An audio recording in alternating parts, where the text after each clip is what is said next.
Hello കൂട്ടുകാരെ, നമസ്കാരം. പുതിയൊരു വീഡിയോയിലേക്ക് നിങ്ങളെവരെയും ഒരിക്കൽ കൂടി സ്വാഗതം ചെയ്തുകൊള്ളുന്നു. അപ്പോൾ കൂട്ടുകാരെ, ഞാനിന്നിവിടെ പാചകത്തിൻ്റെ വീഡിയോ ഒന്നല്ല കാണിക്കുന്നത്.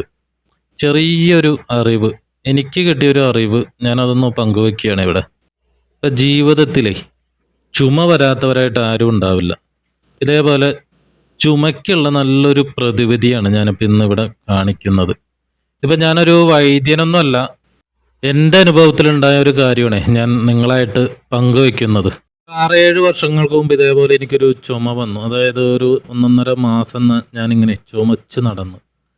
ഒരു രക്ഷയില്ല. ഇംഗ്ലീഷ് മരുന്ന്, അതുപോലെ തന്നെ ആയുർവേദം, അങ്ങനെ പലതും ട്രൈ ചെയ്തിട്ട് ഈ ചുമ മാറണമെന്നില്ല. അപ്പം ഞാൻ ആ സമയത്ത് കമ്പ്യൂട്ടർ സർവീസിങ്, നെറ്റ്വർക്കിംഗ് ഒക്കെ ആയിട്ടുള്ള ജോലിയായിരുന്നു ചെയ്തുകൊണ്ടിരുന്നത്. ഇതേപോലെ ഒരു ഓഫീസിൽ ചെയ്തുകൊണ്ടിരുന്നപ്പോൾ ഞാൻ എൻ്റെ ഈ ചുമ കേട്ടിട്ടെ, ചുമ എന്നൊക്കെ പറഞ്ഞു കഴിഞ്ഞാലേ ഒരു റൂമിൻ്റെ ഉള്ളിൽ നിന്ന് ചുമച്ചു കഴിഞ്ഞാൽ ആ റൂമിൽ ഇങ്ങനെ മുഴങ്ങിക്കേക്കുക, അതേപോലെ ബാസുള്ള ചുമയാണ്. അപ്പം അവിടെയുള്ളൊരു ചേട്ടൻ, അറിയാവുന്നൊരു ചേട്ടൻ പറഞ്ഞു, നീ ഇതൊന്ന് ട്രൈ ചെയ്ത് നോക്കിക്കോ, നല്ല അടിപൊളി ആണ്, അടിപൊളി ഫലം കിട്ടുന്ന പറഞ്ഞത്. അപ്പം അതെന്ന് പറഞ്ഞു കഴിഞ്ഞാൽ നാടൻ മുട്ടയുണ്ടല്ലോ, നല്ല നാടൻ മുട്ട ഒരു ഗ്ലാസ്സിലേക്ക് അങ്ങോട്ട് പൊട്ടിച്ചിട്ടെ അതിലേക്ക് 1 ടീസ്പൂൺ ജീരകം വറുത്ത് പൊടിച്ച് ചേർത്ത് നല്ലവണ്ണം അങ്ങോട്ട് മിക്സ് ചെയ്തിട്ടൊന്ന് കഴിച്ചോളാം. ഒരു 15 ദിവസം കഴിച്ചാൽ മതി, ചുമ മാറിക്കോളും എന്നാണ് പറഞ്ഞത്. അപ്പം രാവിലെ അല്ലെങ്കിൽ വൈകുന്നേരമാണ് എൻ്റെ അടുത്ത് കഴിക്കാൻ പറഞ്ഞത്. അപ്പം എന്തായാലും ഞാൻ ഒന്ന് ട്രൈ ചെയ്ത് നോക്കി. കഴിച്ച് 4 ദിവസം ആയപ്പോൾ തന്നെ എൻ്റെ ചുമ മാറി. ഇതിൻ്റെ ടെക്നിക്ക് എന്താണെന്ന് ഞാൻ ജസ്റ്റ് ഒന്ന് ഗൂഗിളിൽ ഒന്ന് സെർച്ച് ചെയ്തിരുന്നു ആ സമയത്ത്.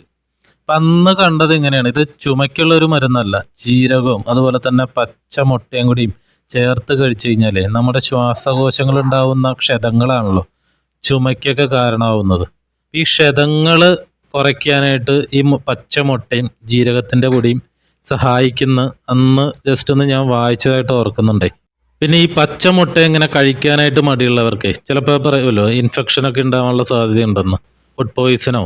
അപ്പം അതിനു വേണ്ടി ഒരു കാര്യം ചെയ്താൽ മതി. നല്ല തിളച്ച വെള്ളത്തിലെ ഈ മുട്ട 3-4 സെക്കൻഡ് ഒന്ന് മുക്കി വെച്ചിട്ട് കഴിച്ചു കഴിഞ്ഞാലേ അങ്ങനെയുള്ള പേടിയൊക്കെ ഒഴിവാക്കാം. കാരണം തിളച്ച വെള്ളത്തിൽ അതിലുള്ള ബാക്ടീരിയകളൊക്കെ എന്തായാലും നശിച്ചു പോയിക്കോളും. കൂട്ടുകാരെ, ഈ അറിവ് നിങ്ങൾക്ക് നേരത്തെ അറിയാവുന്നതാണെങ്കിൽ ഇവിടെ ഒന്ന് പങ്കുവെക്കണേ.